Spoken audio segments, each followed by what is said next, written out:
A 24ª ação da Operação Lava Jato na entrevista do dia com Maria Lídia Flandoli. Para uma análise sobre o respeito aos limites da lei, entrevista o jurista Walter Maierovitch, desembargador aposentado que comandou a Secretaria Nacional Antidrogas da Presidência da República e é presidente no Instituto Brasileiro Giovanni Falcone de Ciências Criminais. Muito obrigada por estar conosco. Um dia de emoções fortes, um dia de comoção, em que pode estar sendo difícil para as pessoas entenderem objetivamente tudo o que está acontecendo. Como, do ponto de vista político, existe uma polarização no país. De um lado, os aliados do presidente Lula, as lideranças petistas, repudiam firmemente a ação da Polícia Federal, entendendo que ela é descabida e coloca em curso no Brasil um golpe de Estado. O Instituto Lula emitiu uma nota usando termos muito fortes sobre a ação da Polícia Federal: violência, injusta, injustificável, arbitrária, ilegal.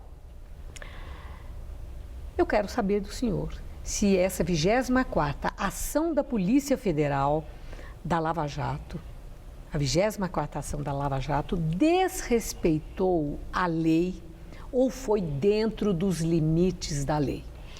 Nós precisamos entender e ter a seguinte ótica, do principal e do acessório. Houve efetivamente um erro judiciário, um erro do juiz com relação à condução coercitiva. Erro judiciário significa ilegalidade.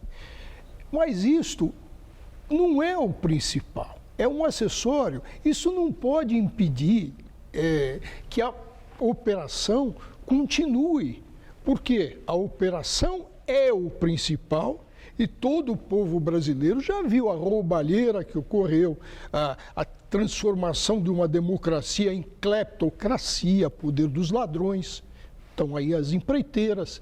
Então, a necessidade de se colocar no devido lugar o erro.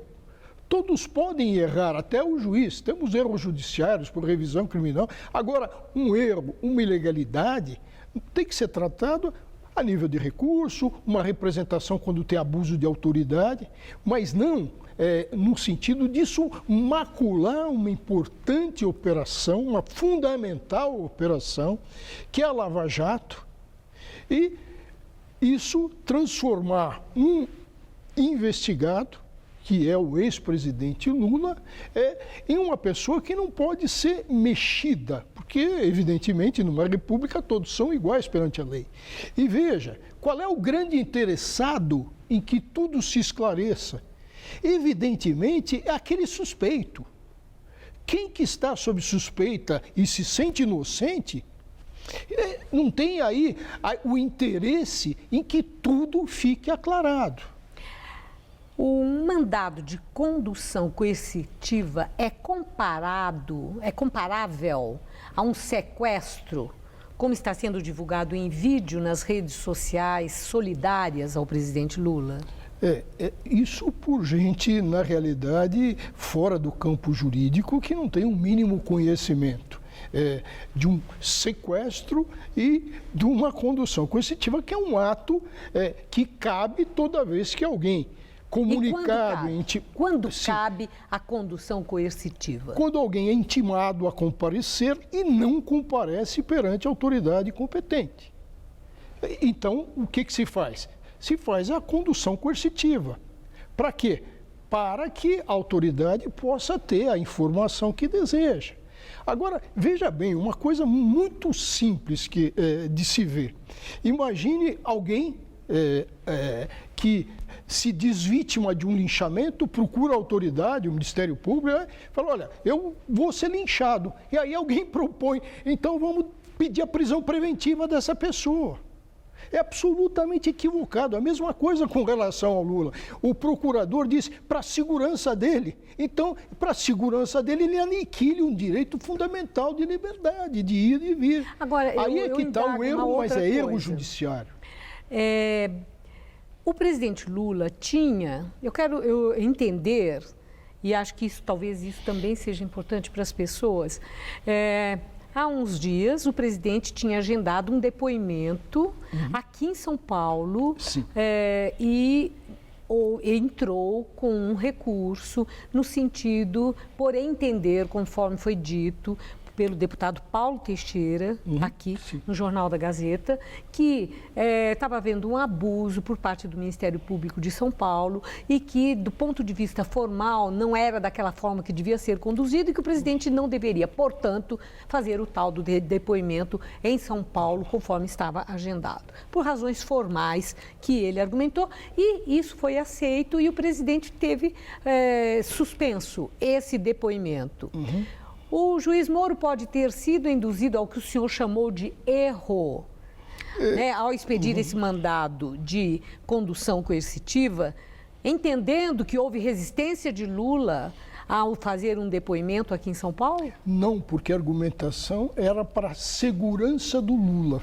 Foi o que disse hoje o procurador. Esse foi o argumento que foi aceito. Agora, veja, com relação ao Ministério Público, o que está em jogo já é questão passada aquela intimação indevida do Ministério Público de São Paulo para o Lula comparecer. Tá? Um órgão acusador não pode intimar um suspeito. Mas é coisa vencida e até admitida pelo Ministério Público o erro.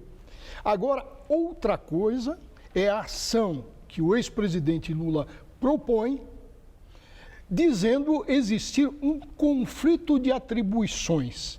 Ele acha que só um Ministério Público, ou de São Paulo, ou federal, é que pode, porque está havendo duas coisas iguais.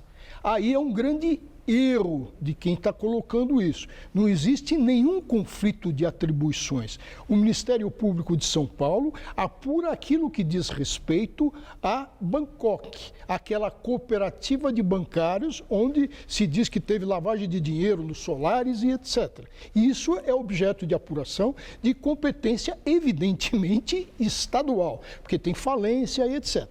Outra coisa é a atribuição do Ministério Público Federal de tudo, e a atribuição exclusiva do Ministério Público Federal de tudo o que diz respeito a desvios da Petrobras, a subtrações, a contratos, ao desfalque da Petrobras. E não existe conflito algum de atribuições, cada um na sua atribuição.